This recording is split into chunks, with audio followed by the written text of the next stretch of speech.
Assalamualaikum warahmatullahi wabarakatuh. Sebelumnya perkenalkan nama saya Peska Wulandari, NPM A1G020009. Saya berasal dari kelompok 2 dengan materi gaya dan gerak.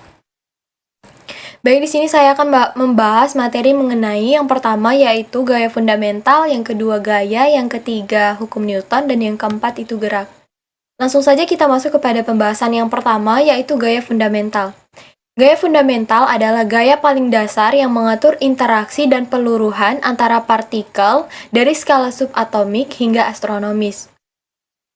Gaya fundamental itu terbagi menjadi 4. Yang pertama yaitu gaya gravitasi, yang kedua gaya nuklir lemah, yang ketiga gaya elektromagnetik, dan yang keempat gaya nuklir kuat. Sehingga diketahui bahwa semua hal yang terjadi secara alami di alam semesta, seperti semua pergerakan, semua fenomena, semua proses, semuanya itu berakar atau berawal pada salah satu dari keempat gaya fundamental ini. Keempat gaya dari fundamental ini yang pertama yaitu gaya gravitasi. Gaya gravitasi ini merupakan gaya fundamental yang paling lemah. Mungkin sedikit dari kita itu terkejut mengapa gaya gravitasi itu disebut gaya paling lemah, padahal kita tahu bahwa gaya gravitasi yang membuat bumi ini utuh, gaya gravitasi juga membuat kita kesulitan untuk keluar angkasa, dan gaya gravitasi juga menyebabkan atau membuat bulan mengorbit bumi dan bumi mengorbit matahari dan lain sebagainya. Akan tetapi, jika kita melihat dalam skala manusia, masuk akal jika gaya gravitasi disebut gaya lemah.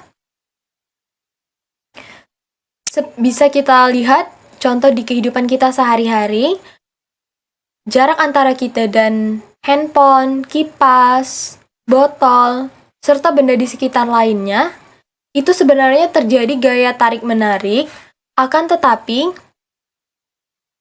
kita tidak merasakan adanya tarikan antara kita dengan benda sekitar. Itulah mengapa gaya gravitasi disebut dengan gaya yang lemah. Akan tetapi, meskipun gaya gravitasi disebut gaya yang paling lemah, namun gaya ini dapat mempengaruhi objek lain dari jarak yang tidak terbatas. Yang kedua, yaitu ada gaya nuklir lemah.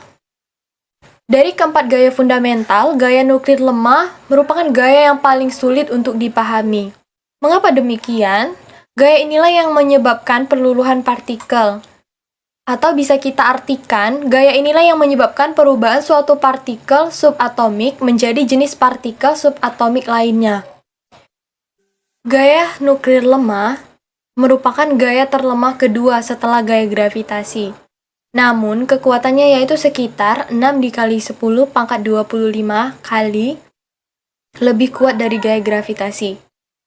Tidak seperti gaya gravitasi yang sangat rentang jarak pengaruhnya tidak terbatas, gaya ini memiliki rentang pengaruh yang pendek, hanya 10 di pangkat minus 18 meter, yakni sekitar 0,1 derajat diameter proton. Yang ketiga yaitu ada gaya elektromagnetik.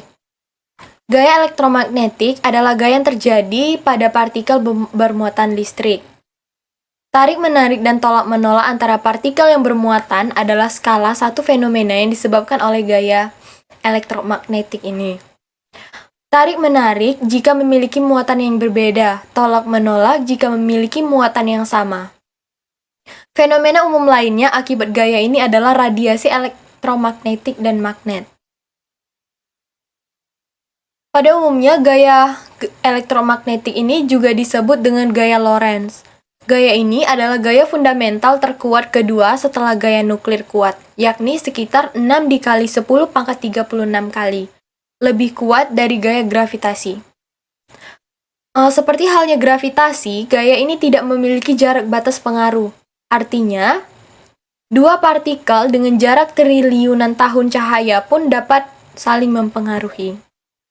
Yang keempat itu ada gaya nuklir kuat. Gaya nuklir kuat adalah gaya fundamental paling kuat di antara keempat gaya fundamental tadi, yakni sekitar 6 dikali 10 pangkat 39 kali lebih kuat dari gaya gravitasi. Gaya inilah yang mengikat partikel kuat menjadi nukleon atau proton dan neutron, serta mengikat nukleon atau proton dan neutron di inti atom. Maka dari itu, gaya ini seperti gaya yang menjadi lem antar partikel.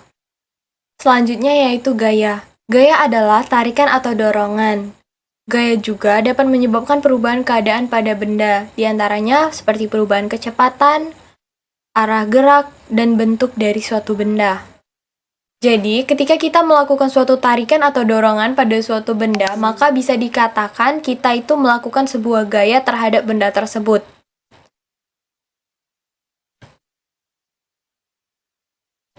Berdasarkan cara kerjanya, gaya dikelompokkan menjadi dua. Yang pertama yaitu gaya sentuh atau gaya kontak, di mana pemberi gaya berhubungan langsung atau memiliki kontak langsung dengan objeknya. Kontak bisa bersinggungan langsung antara dua benda atau melalui perantara benda lain. Seperti contoh gaya sentuh, yang pertama yaitu gaya otot. Gaya otot merupakan gaya yang dikeluarkan oleh otot untuk menarik atau mendorong suatu benda seperti yang bisa dilihat pada gambar. Yang kedua yaitu gaya gesekan, yaitu gaya yang timbul antara dua benda yang bergesekan, seperti bisa dilihat juga pada gambar. Yang ketiga yaitu gaya pegas, di mana gaya pegas merupakan gaya yang ditimbulkan oleh sifat elastis suatu benda seperti karet dan pegas. Kemudian gaya tak sentuh atau gaya non-kontak, di mana gaya tak sentuh atau gaya non-kontak ini yaitu pemberi gaya tidak berhubungan langsung atau tidak memiliki kontak langsung dengan objek yang diberi gaya. Dalam hal ini, gaya dapat terjadi meskipun kedua benda tersebut terpisah jauh.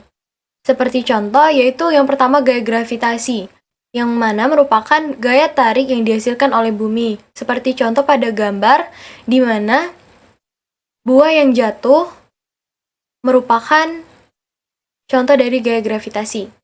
Kemudian, gaya listrik. Gaya listrik merupakan gaya yang ditimbulkan akibat muatan. Kemudian yang ketiga yaitu gaya magnet. Gaya magnet merupakan gaya yang ditimbulkan oleh medan magnet. Kemudian, sifat-sifat gaya. Yang pertama yaitu gaya dapat mengubah bentuk benda. Sifat gaya yang pertama ini adalah salah satu sifat utama dari gaya. Gaya dapat mengubah bentuk benda atau sebuah objek tertentu.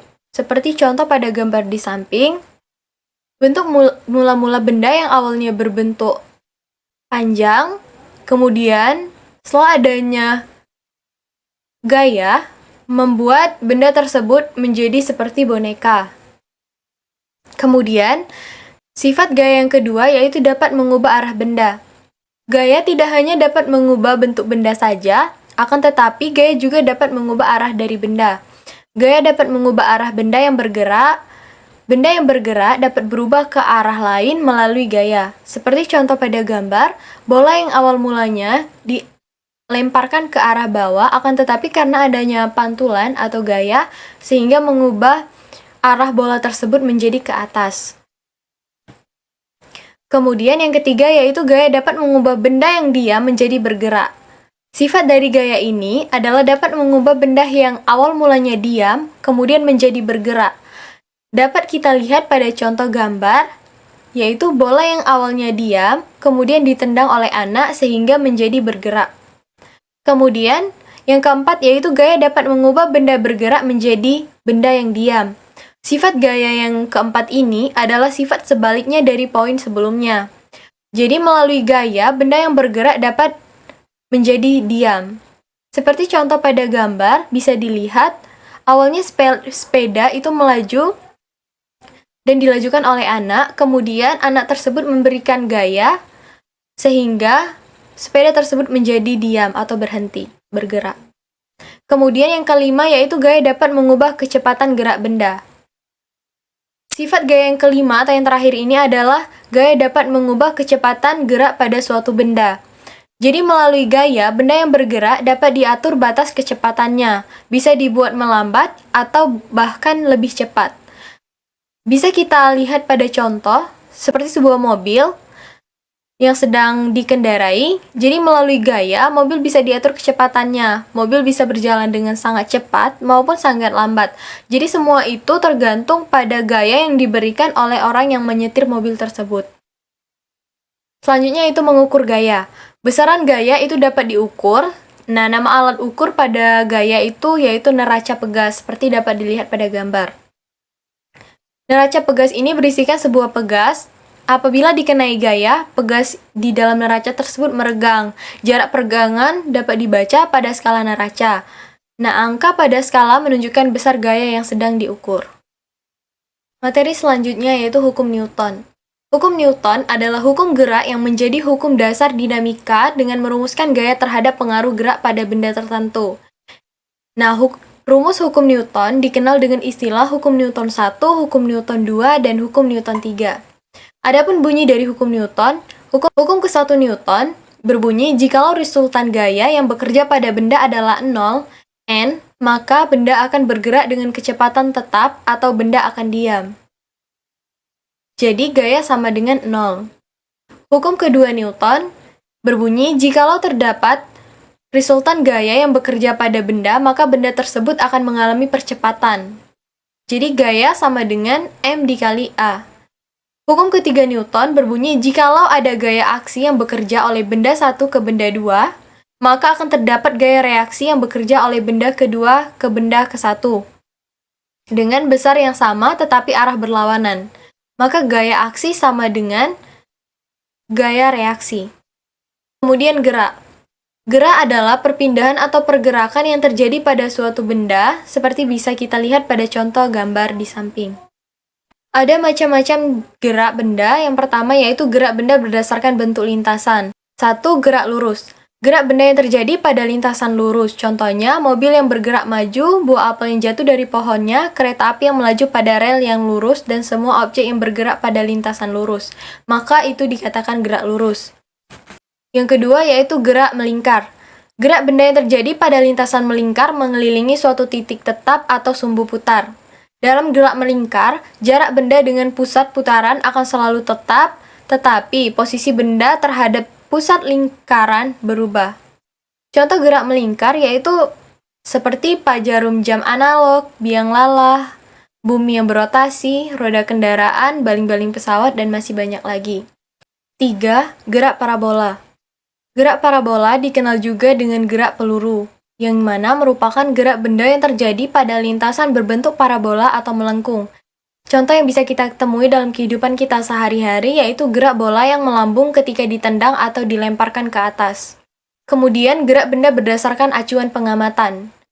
1. Gerak semu.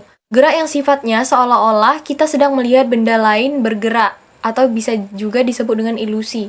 Contoh dalam kehidupan kita sehari-hari yaitu ketika kita sedang melihat pemandangan dari dalam mobil yang bergerak. Jadi di dalam mobil kita seakan-akan melihat rumah, pohon, atau benda yang kita lewati itu bergerak, padahal dalam kenyataannya kita yang bergerak melewati benda-benda tersebut. 2. Gerak relatif. Di mana gerak benda yang sifatnya bergantung pada posisi pengamatan atau titik acuan. Kemudian gerak benda berdasarkan kecepatan. 1. Gerak lurus beraturan atau GLB. Gerak suatu benda pada lintasan lurus dengan kecepatan konstan atau tetap. Contoh yang bisa kita temui dalam kehidupan kita sehari-hari, yang pertama yaitu seseorang mengendarai sepeda motor pada jalan raya yang lurus dengan kecepatan yang tetap. 2. Gerak lurus berubah beraturan atau GLBB. Gerak lurus berubah beraturan atau GLBB merupakan gerak suatu benda pada lintasan yang lurus dengan kecepatan yang berubah-ubah secara beraturan dan percepatan tetap. Contoh yang bisa kita temui dalam kehidupan kita sehari-hari yaitu seseorang yang mengendarai mobil pada jalanan yang lurus, tetapi dengan kecepatan berubah secara teratur atau bisa bertambah cepat atau bertambah lambat. Selanjutnya yaitu rumus gerak benda berdasarkan acuan pengamatan. Yang pertama, gerak lurus. Mempunyai rumus S sama dengan V dikali T, di mana S sama dengan jarak, satuan meter, V sama dengan kecepatan dengan satuan meter per sekon, T sama dengan waktu dengan satuan sekon. 2. Rumus gerak melingkar. Di mana rumus gerak melingkar sama θ sama dengan omega dikali T. omega sama dengan theta dibagi atau per T sama dengan 2V per T besar sama dengan 2V dikali F. Dimana untuk mencari T itu T sama dengan 2V dikali omega. Adapun keterangan dari rumus di atas yaitu theta sama dengan sudut dengan satuan rad, omega sama dengan kecepatan sudut dengan satuan rad per sekon, T kecil sama dengan waktu dengan satuan sekon, V sama dengan 3/14, T besar sama dengan periode dengan satuan sekon, F sama dengan frekuensi dengan satuan Hz. Kemudian gerak parabola. Gerak parabola memiliki rumus kecepatan pada sumbu X, di mana Vx sama dengan V0 dikali cos A. Kemudian rumus kedudukan pada sumbu X, di mana X sama dengan Vx dikali T. Kemudian untuk menghitung jarak terjauh itu X sama dengan V0 kuadrat dikali sin 2A per G atau gravitasi. Kemudian untuk waktu mencapai titik terjauh itu Tx sama dengan 2V0 dikali sin A per gravitasi. Adapun kecepatan pada sumbu Y itu V Y sama dengan V0 dikali sin A dikurang gravitasi dikali T. Kemudian kedudukan pada sumbu Y itu Y sama dengan VY dikali T dikurang setengah gravitasi dikali T kuadrat. Jarak tertinggi itu Y sama dengan V0 kuadrat dikali sin kuadrat A per 2 gravitasi. Waktu untuk mencapai titik tertinggi itu Tx sama dengan V0 dikali sin A per gravitasi. Adapun rumus gerak benda berdasarkan acuan pengamatan yang selanjutnya yaitu rumus gerak lurus beraturan atau GLB.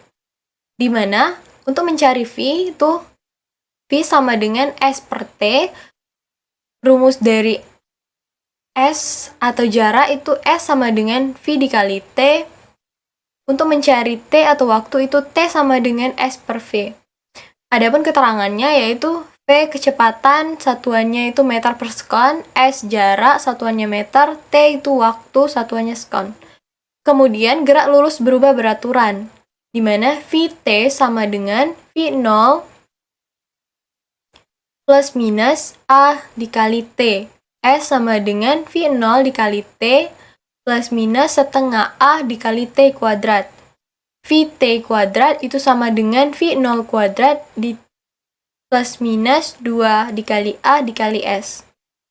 Adapun keterangannya yaitu Vt itu sama dengan kecepatan awal, satuannya meter per sekon, V0 sama dengan kecepatan akhir, satuannya meter per sekon, T itu sama dengan waktu, satuannya sekon, A sama dengan percepatan, satuannya meter per sekon, S sama dengan jarak, satuannya meter. Kemudian faktor-faktor yang mempengaruhi gerak benda. Yang pertama yaitu bentuk benda. Bentuk benda itu bermacam-macam. Ada benda yang berbentuk lingkaran, kotak, segitiga, segi empat, dan lain-lain. Jadi, bentuk suatu benda itu dapat mempengaruhi gerak dari benda tersebut.